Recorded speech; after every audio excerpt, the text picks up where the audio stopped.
Can porn and sex ruin your life? Are we the masters of human desire or merely its slaves? This question has troubled philosophers, artists, and lovers for centuries. In the modern age, it returns under the cold light of digital screens. Today, we don't touch our desires. We watch them. We don't feel them. We simulate them. And maybe that's why we want more, but feel less. Pornography is the digital desire of our age. At first, it seems harmless. You watch, then you move on. But what if some parts of us aren't? What if those minutes spent behind a screen silently distract us from real life, real bodies, real love? The human brain is wired for reward. Dopamine is released when we eat, when we win, when we are loved. Pornography artificially triggers this system, fast and intense. It feels good in the moment. But over time, the brain adapts. It needs more to feel the same. Real life becomes too quiet, too slow. It can't compete with the stimulation of fantasy. Eventually, some men realize that they can't be stimulated by a real partner. The problem isn't their body, it's their mind. The brain has learned to respond to overstimulation. Reality feels flat. And when fantasy becomes more exciting than reality, reality starts to hurt. Sometimes porn becomes a refuge from loneliness. People don't always turn to it for lust, but for relief, because they feel invisible, unwanted, worthless. In those quiet hours, screens offer something humans don't: control, certainty, non-rejection. But if you stay too long, any refuge can become a prison. A user once wrote, ***, real women scare me. I don't know how to be real with them anymore. But porn doesn't judge. ***. This isn't just a confession, it's a reflection of a generation. It's the silent scream of a mind that wants to connect but is afraid to be truly seen. Porn doesn't just affect sexuality. It changes the way we love. It changes what we want. Sometimes we stop wanting to be loved and just want to be stimulated.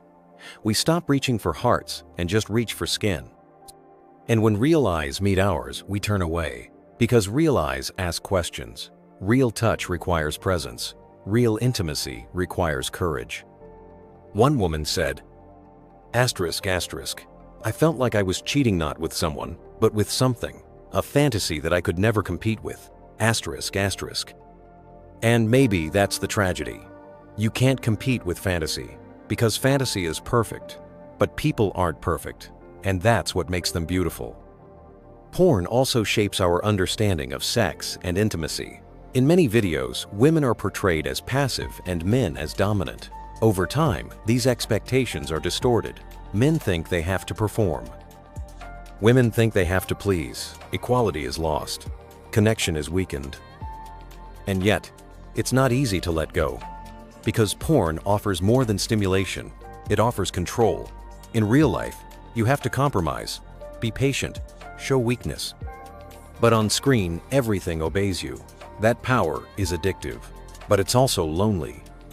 From a philosophical perspective, porn is an escape from meaning. Real sex is more than movement, it's feeling.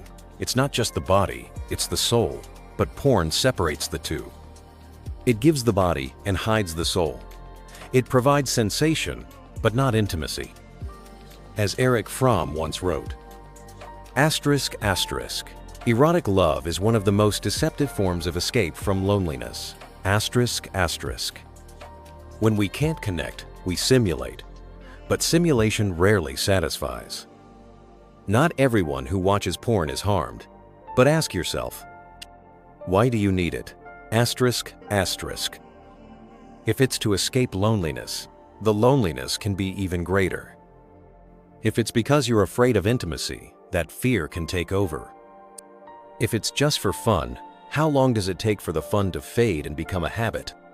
At some point, you have to ask, are you really living a life? Or are you just watching a life? ***. Because sometimes porn doesn't just ruin your sex life. It reshapes the way you think, the way you feel, the way you love. Porn provides pleasure without presence. But real touch requires warmth. Real love takes time. True connection takes courage. And when porn steals that courage, it can not only destroy your sex life, it can also numb your capacity to love. Because humans are not just bodies. We are souls searching for meaning. And when we forget that, we don't just lose connection. We start to lose ourselves.